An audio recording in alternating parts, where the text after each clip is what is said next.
Lesson 13.5 is about the midpoint formula. The midpoint formula is simple. It really is just the coordinates of the average x value and the average y value. So to find these, if I want to find the midpoint between any 2 points, it's the midpoint of the segment between the 2 points. To find the average x, I just add up the two x values and divide by 2. That would give me the middle horizontal value. And then I add up the two y values and divide by 2, and that would give me the middle vertical value. So the combination of that x and that y, the average x and the average y, gives me the coordinates of capital M, the midpoint. So in this little example, I've got a segment AB, and point A is at 6, 3.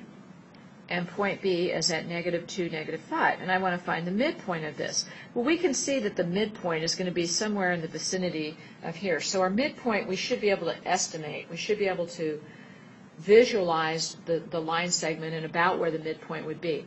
But to find the average x value, I'm going to add up these two x values and divide by 2.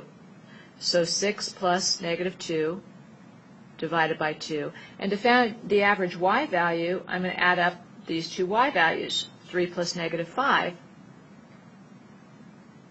and divide by 2. So what I end up with is the ordered pair. I've got 6 minus 2 is 4, so 4 over 2. And for the y coordinate, I have 3 plus -5 is -2 over 2. So quite simply, my midpoint is at the ordered pair 2, -1.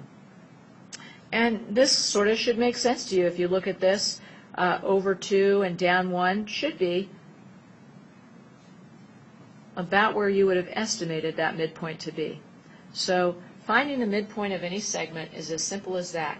If you know the midpoint in one of the endpoints, you can use the midpoint formula to solve for an endpoint. And that is it.